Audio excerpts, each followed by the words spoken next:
যতটুকু আমরা তথ্য পেয়েছি যে তারা এখানে একটা দুর্ঘটনা এবং এই টঙ্গী ময়দানে যে ধরনের কার্যক্রম করেছে ওই ধরনের একটা কার্যক্রম করার তারা একটা নকশা বা একটা কূট চক্রান্ত করছে, এরকম একটা সংবাদ আমাদের কাছে এসেছে। এই অবস্থায় আমরা মার্কাজে আমাদের যেটা ধারাবাহিক কার্যক্রম, প্রতিনিয়ত আমরা এখানে মার্কাজে বসে পরামর্শ করি তাবলীগের কাজ যে সুষ্ঠুভাবে পরিচালিত হতে পারে। সামনে আমাদের জানুয়ারির 31 তারিখে বিশ্ব ইজতেমা হবে আমাদের সুরাপন্থীদের অর্থাৎ জুবাই সাহেবের অনুসারীদের। তো আমরা এই ইজতেমার প্রস্তুতি হিসাবে আমরা আমাদের পরামর্শ এবং যে জামাতগুলো বের হচ্ছে তাদেরকে বের করা, নিয়ে আসা, তাদেরকে তৈরি করা, এই কাজগুলো আমরা করি। এই মার্কাজ মসজিদ সহ বিশেষ করে এই মার্কাজ মসজিদ, এটা রাজশাহীর মার্কাজ মসজিদ, এটা কাকরাইলের অধীনে। কাকরাইলের যেভাবে ফয়সালা হয় এই মার্কাজগুলো ওইভাবেই পরিচালিত হয়।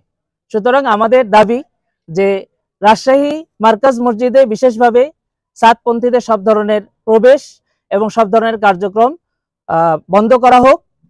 সাংবাদিক ভাইদের মাধ্যমে প্রশাসনের যারা দায়িত্বে আছেন তাদের কাছে এটা আমাদের একটা দাবি। তারা আন্তরিকভাবে এই দাবিটা গ্রহণ করবেন এবং আশা করি তারা এটাকে মূল্যায়ন করবেন।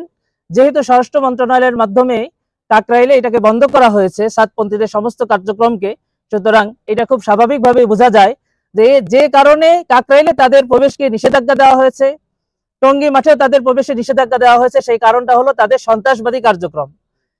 এই শান্তিপূর্ণ বাংলাদেশে বিভিন্ন ধর্মের লোক আমরা সহাবস্থানমূলকভাবে, শান্তিপূর্ণভাবে, সৌহার্দ্যপূর্ণভাবে থাকি, কিন্তু দেখা যাচ্ছে যে তারা এই শান্তিপূর্ণ দেশে অশান্তি সৃষ্টি করছে, বারবার মুসলমানদের উপরে হামলা করছে। 2018 সালে হামলা করেছে, এই 2024-এও তারা একইভাবে হামলা করেছে।